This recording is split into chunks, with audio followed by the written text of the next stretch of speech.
The water was colder than Captain James Reeves expected. Each stroke through the Sea of Japan sent needles of ice through his wetsuit, but he couldn't afford to think about comfort. Not tonight. Not with what waited on that island. Through the darkness, he could see it, a black mass rising from the water like a tombstone. No lights, no movement, just silence, which was somehow worse than any alarm. Reeves had seen the photographs in Washington. Grainy, horrific images, smuggled out by a Chinese resistance contact. Bodies stacked like cordwood. Children with frost-blackened limbs from pressure chamber experiments. Men dissected alive. Their screams recorded for scientific purposes. Unit 731. The name alone made hardened generals look away. His handler's final words echoed in his mind. "Destroy everything, Captain. The Emperor is about to surrender, and they're erasing evidence. If those files reach Moscow or disappear into the Pacific, thousands of war criminals walk free." One night to expose the world's most depraved medical experimentation program, Reeves's feet touched the rocky shore.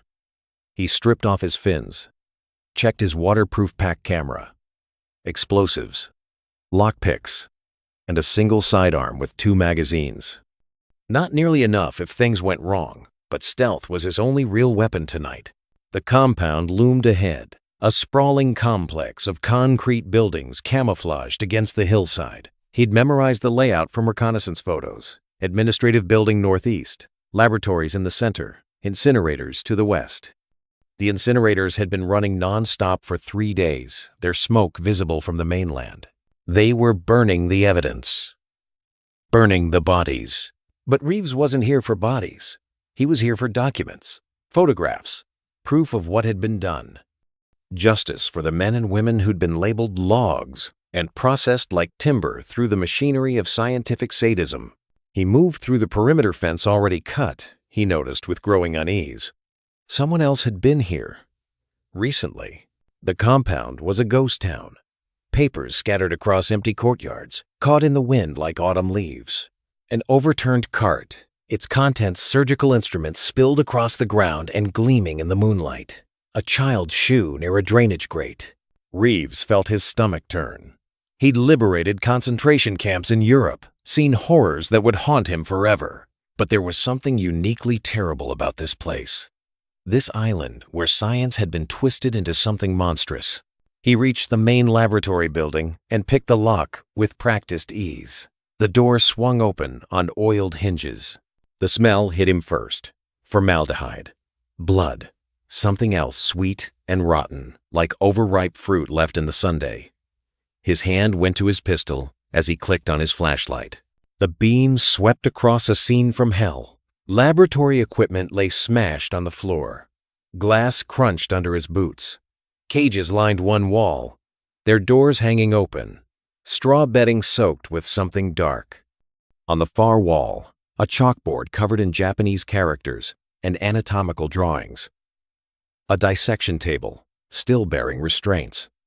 And blood. So much blood. But no bodies. No scientists. No guards. Where was everyone? Reeves moved deeper into the facility, his flashlight illuminating room after room of abandoned horror. Files pulled from cabinets and scattered. Microscopes toppled. In one room, dozens of glass jars, lined shelves, organs, suspended in preservative fluid, labeled with numbers instead of names. Human organs. He photographed everything, his camera clicking like a death rattle in the silence. Then he heard it. A scraping sound from somewhere below. Rhythmic. Deliberate.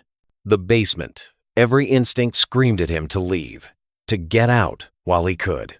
He had enough photographs to damn Unit 731 for eternity. His mission was complete. But that sound. Someone was alive down there. Maybe a survivor. Maybe someone who could testify. Reeves found the stairs and descended into darkness. The temperature dropped with each step. The smell grew worse. Copper and decay. His flashlight beam trembled slightly. He tightened his grip. The basement was vast, stretching beyond the reach of his light. More cages, these larger. Large enough for humans. Most were empty, their doors torn off the hinges. Torn, not open, the metal twisted as if by impossible strength. The scraping grew louder. "Hello?" Reeves called out in Japanese. "Is anyone there? I'm American. I'm here to help." The scraping stopped. Silence pressed against his eardrums. He could hear his own heartbeat, too fast, too loud. Then came the breathing. Not one source. Multiple. All around him. Hidden. In the darkness. Beyond his light. Wet. Labored breathing. Like drowning men trying to suck air through waterlogged lungs. "Jesus Christ," Reeves whispered, swinging his flashlight in a wide arc. The beam caught something moving. A figure. Lurching between the cages. He focused the light. A man. Or what used to be a man. The Japanese soldier's uniform hung in tatters on a frame that seemed wrong. Somehow joints bent at angles that shouldn't be possible. Spine curved too far, head tilted in a permanent, grotesque angle. But it was the skin that made Reeves's blood freeze. Mottled gray and black, like meat gone bad. Pustules wept clear fluid. And the eyes milky white, reflecting the flashlight beam like a dog's eyes at night. The thing that had been a soldier opened its mouth. No words came out. Just a low, rattling moan that sounded like wind through a corpse. Then it charged. Reeves fired twice. Center mass. Textbook shots that should have dropped any man. The creature stumbled but kept coming, covering the distance between them with horrifying speed. He fired again, this time aiming for the head. The bullet caught the thing in the temple, snapping its head sideways. It collapsed 3 feet from him. Twitching. More moaning rose from the darkness. Dozens of voices, maybe more, echoing off the concrete walls. They were all around him. Reeves ran for the stairs, flashlight bouncing wildly, illuminating snapshots of horror. More figures emerging from the cages, crawling over each other, reaching toward him with fingers that had split open like overripe fruit. He took the stairs 3 at a time, burst through the door at the top, and slammed it shut. Something hit the other side with enough force to crack the wood. Then another impact. Another. The door shuddered in its frame. His radio crackled to life. Static. Then a voice, Japanese, panicked, breaking up. Containment failure. Sector 7. Spreading faster than. God help us. They're in the transmission cut off. Reeves backed away from the door as it splintered under repeated blows. He had to get out. Had to warn someone. This wasn't just about war crimes anymore. This was something else entirely. He turned to run and froze. Standing in the corridor ahead, illuminated by emergency lighting that had just flickered to life, was a man in a white coat. Japanese. Elderly. Distinguished looking, with wire-rimmed glasses and a neat gray beard. He was smiling. "Captain Reeves," the man said in perfect English. "I've been waiting for you. How do you know my name?" Reeves kept his pistol trained on the scientist, but his mind raced. The door behind him was breaking apart. The creatures would be through in seconds. "I know many things, Captain." The old man adjusted his glasses calmly, as if they were discussing the weather. "I know you graduated top of your class at West Point. I know you speak 4 languages. I know your wife's name is Margaret, and that you haven't seen her in 14 months. The door exploded outward. Reeves spun, firing at the first creature through a woman in a nurse's uniform, her face a mask of decay. She went down, but 3 more pushed through behind her. "This way!" The scientist moved with surprising speed down the corridor. "Unless you'd prefer to join them?" Reeves had no choice. He ran, reloading as he went, the moans of the infected echoing behind him. The scientist led him through a maze of corridors, his white coat billowing like a ghost. They burst into a large room, an observation theater with reinforced glass windows overlooking what appeared to be a testing chamber below. The old man slammed a heavy metal door shut behind them and spun the wheel lock. "That will hold them. For a time." He turned to face Reeves, still infuriatingly calm.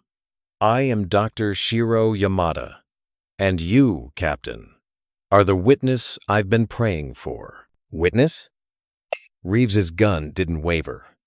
"You're one of them. One of the monsters who ran this place." "Yes. No denial. No shame. For 7 years, I conducted experiments that would make the devil himself recoil. I dissected living men to study organ function. I tested biological weapons on villages. I froze prisoners' limbs and shattered them like glass, all in the name of science, all for the Emperor." The casual confession made Reeves's finger tighten on the trigger. "Then why are you still here? Why aren't you running like the rest?" Yamada walked to the observation window and gazed down into the chamber below. "Because someone needs to ensure that my final sin does not leave this island." Reeves approached the window, keeping distance between himself and the doctor. What he saw below made his stomach drop.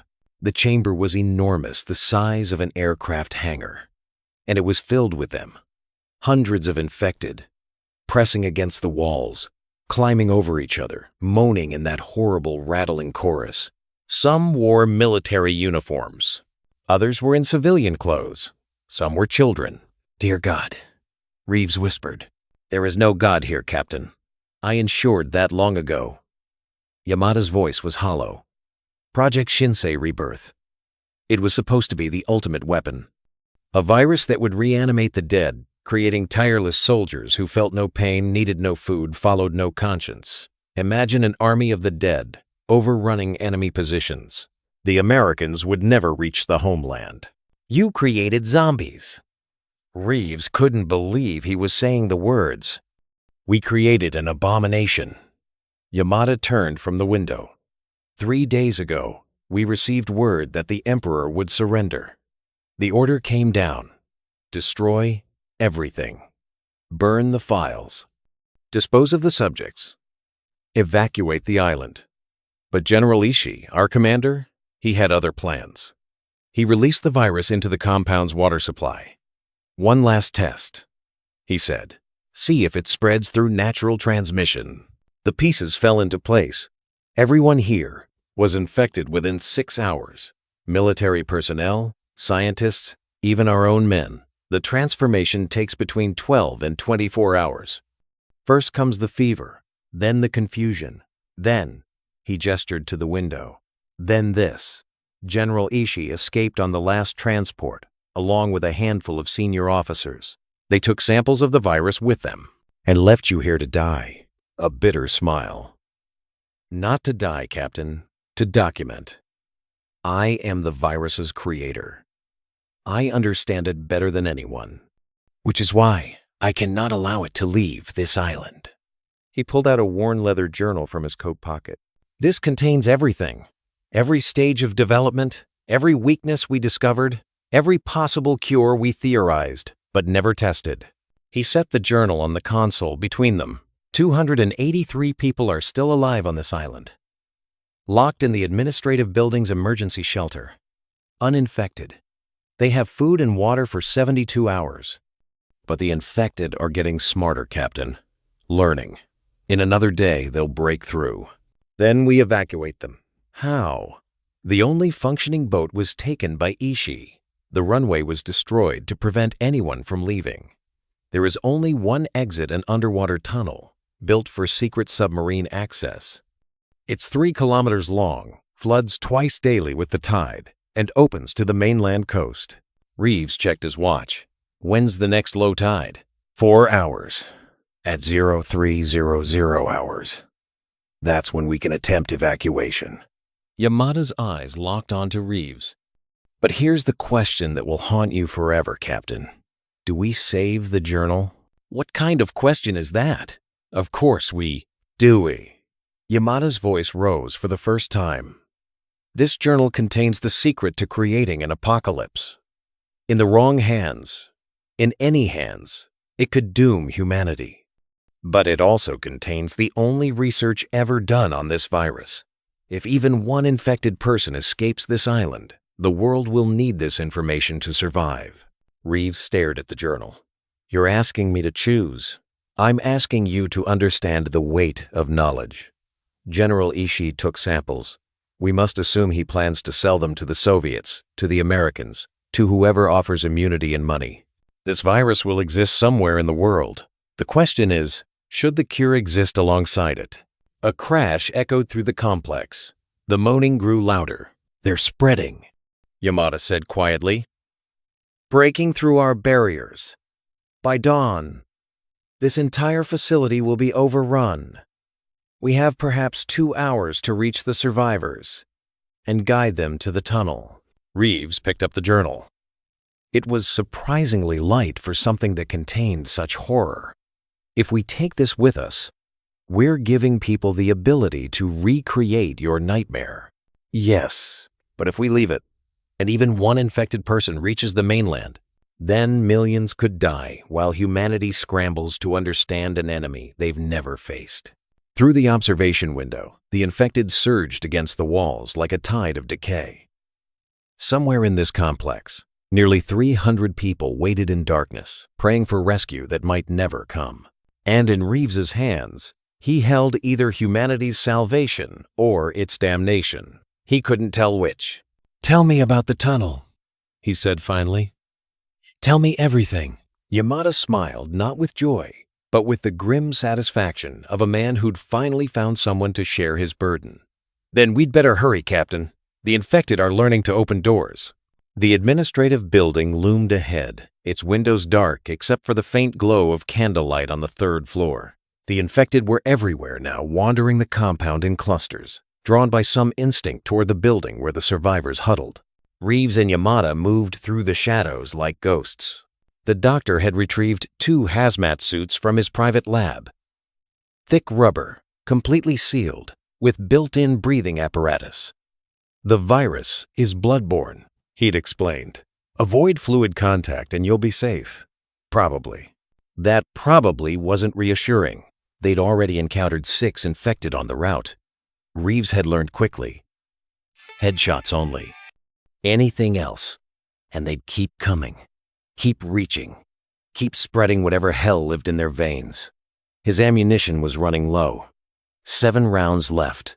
There, Yamada whispered, pointing to a service entrance. That door connects to the shelter's access tunnel. Something moved in the darkness to their right.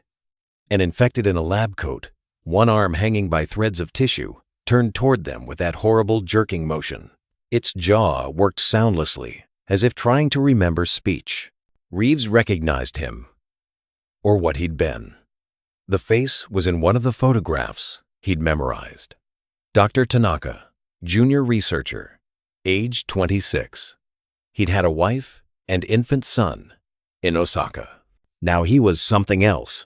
The creature that had been Tanaka took a lurching step forward. Then another, its head tilted, studying them with those milky eyes. It recognizes me, Yamada breathed. Dear God, there's still something human in there. Then I'm sorry for this. Reeves fired. Tanaka dropped. They ran for the door. The shelter access was a narrow concrete tunnel, claustrophobic and dark. Their flashlights carved thin paths through blackness. Behind them, moaning, echoed the infected had heard the gunshot. They'd be coming. The shelter door was steel, built to withstand bombing. Reeves pounded on it. American military! Open up! Silence. Then a voice, young and terrified. How do we know you're not infected? We're wearing contamination suits. We're coherent. And I speak English, you idiot. Open the damn door. Locks clicked. Bolts slid. The door opened a crack, revealing a teenage Japanese soldier with a rifle that shook in his hands. Hurry! They pushed through into a concrete room packed with people. Soldiers and civilians, men and women, even a handful of children. Some were injured. All were terrified.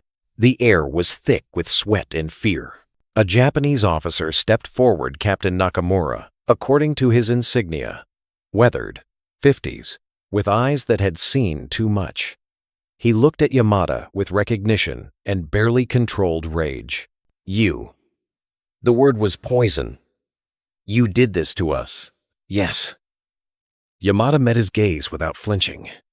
And now I'm going to get you out. By leading us through an underwater tunnel during high tide, Nakamura's laugh was bitter. I know about the tunnel, Doctor. I also know the tide tables. We have a 30-minute window to get 300 people through 3 kilometers of flooded passage. It's impossible. It's suicide. Someone else called out. We should stay here. Wait for rescue. There is no rescue. Yamada's voice cracked through the shelter. General Ishii abandoned us. Headquarters believes this island is already evacuated. No one is coming. In 24 hours, the infected will break through this door. In 48 hours, you'll be one of them. Silence fell like a shroud. A woman spoke up, holding a young boy against her chest. What about the children? They can't swim through an underwater tunnel. Reeves had been studying the group, counting, calculating. His eyes met Yamada's. The doctor knew what he was thinking. Not everyone can make it, Reeves said quietly. The tunnel is only wide enough for single file. At low tide, there's about 3 feet of airspace at the top enough to breathe if you're careful. But it floods fast. Anyone who panics, anyone who's injured or can't swim, dies, Nakamura finished. You're asking us to choose who lives and who dies. I'm telling you the reality. Reeves pulled out his map, spreading it on a table. We have 2 hours until low tide.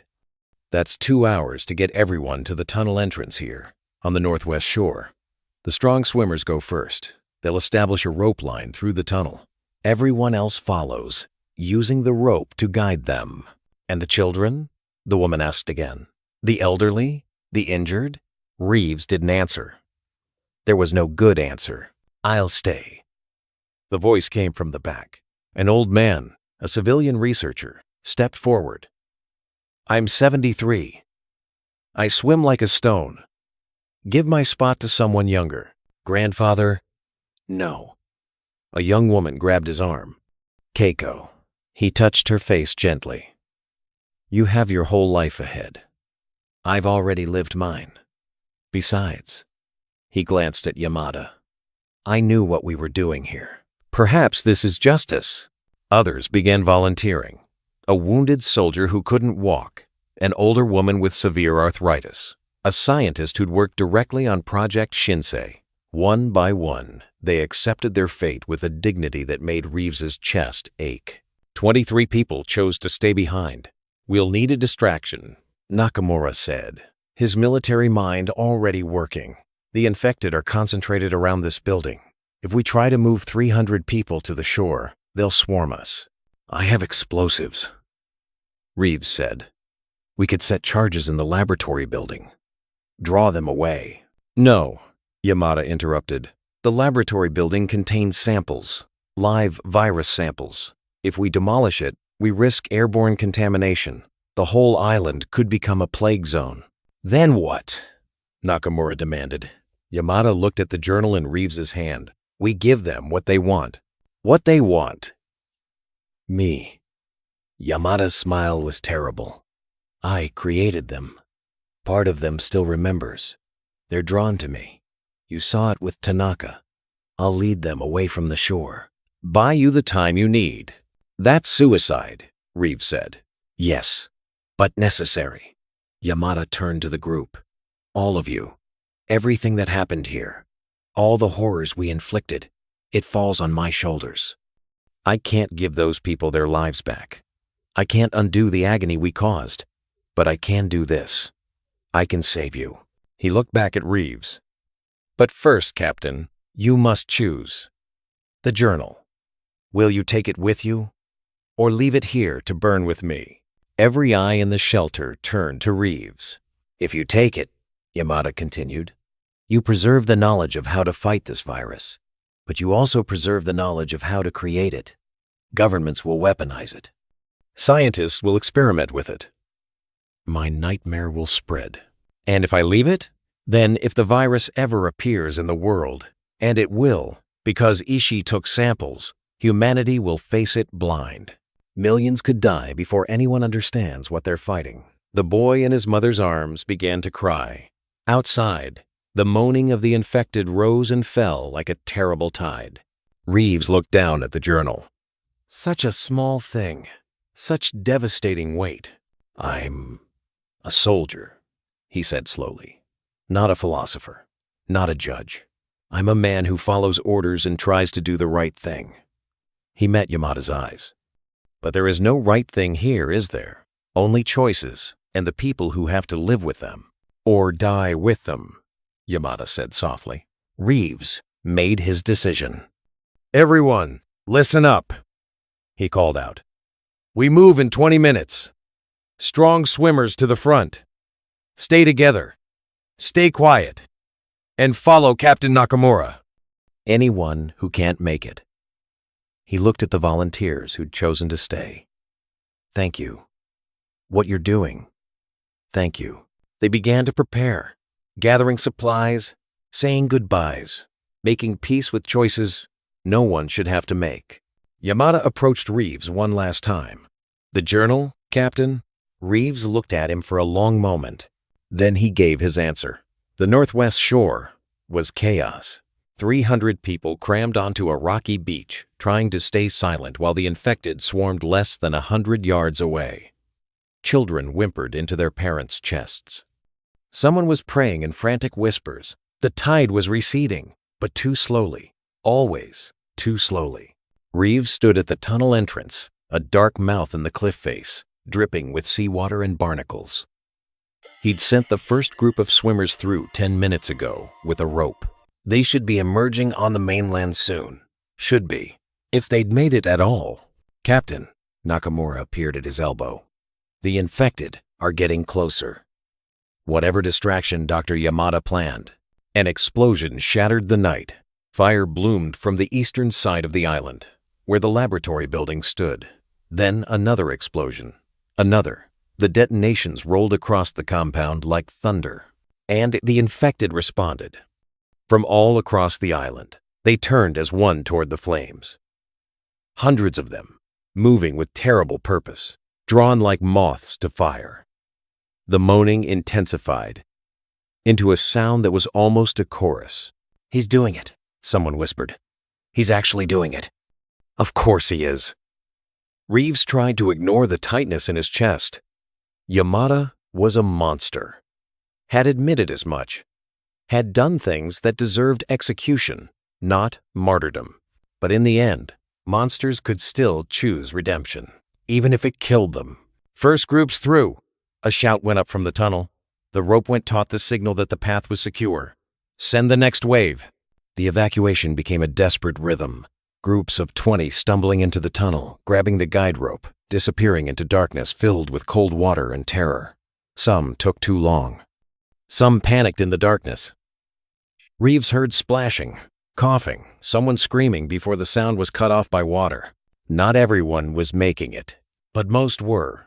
Most were escaping. Yamada's distraction was working. Then, Reeves saw him, a figure moving through the flames of the burning laboratory, silhouetted against the fire. The infected swarmed around him, reaching for him, but he danced between them with surprising grace for an old man. He was leading them deeper into the complex, away from the shore, herding them like a shepherd with a flock. A shepherd leading his flock to slaughter. Hurry up! Reeves urged the next group into the tunnel. His watch showed 0, 2, 4, 5 hours. 15 minutes until the tide turned. After that, the tunnel would flood completely. Anyone still on the island would be trapped. 80 people left. 60, 40. The explosions had stopped.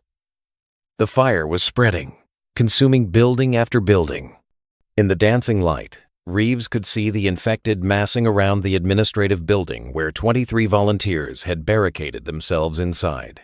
23 people who'd chosen to die so others could live. Last group, Nakamura called out. Everyone in. Reeves hung back, counting heads as people plunged into the tunnel. The water was rising. In minutes, maybe seconds, it would be impassable. Captain, move. Nakamura was at the tunnel entrance, the last person besides Reeves. We're out of time. But Reeves was staring at the compound, at the flames, at the infected, tearing into the administrative building, at the people dying because of choices made in the name of science, empire, and the monstrous machinery of war. At the journal in his waterproof pack, his decision. He'd told no one which choice he'd made. Take the journal and preserve the knowledge both cure and curse, or leave it to burn with Yamada, and hope humanity never needed it. The right choice. The wrong choice. There was no difference anymore. Go. Reeves pushed Nakamura into the tunnel and followed, the cold water rising to his chest, his shoulders, his chin. He grabbed the guide rope and pulled himself forward into pitch blackness. 3 kilometers. His lungs were already burning. The rope cut into his palms. The weight of his pack, with or without the journal, dragged at him like an anchor. Around him, invisible in the darkness, he could hear others struggling. Someone lost their grip on the rope and screamed. The sound echoed horribly in the confined space before water silenced it. Keep moving. Keep pulling. One hand over the other. Don't think about the infected. Don't think about Yamada. Don't think about the journal. Don't think about whether you made the right choice. His head broke the surface. Cold air, sweet as honey, filled his lungs. He was through. He'd made it. Hands grabbed him, pulled him up onto rocks. Nakamura's face swam into view. Captain! Thank God, we thought. How many? Reeves gasped. How many made it? Nakamura's face told the story before his words did. 247. 247 survivors. 53 lost. In the tunnel, in the escape, in the choices that had to be made. Reeves turned to look back across the water. The island was an inferno now. Flames reaching toward the sky. Through the roar of the fire, he imagined he could still hear the moaning of the infected. Or maybe it was just the wind. What do we do now? Someone asked. Reeves hauled himself to his feet, seawater streaming from his suit. He looked at the survivors, wounded, traumatized, but alive. He looked at the burning island. He looked at his pack. Now, he said, we tell the truth about Unit 731, about the experiments, about everything that happened there. And the virus? Nakamura asked quietly. Reeves was silent for a moment. Then, he reached into his pack and pulled out Channel Quarantine, record sealed for 50 years.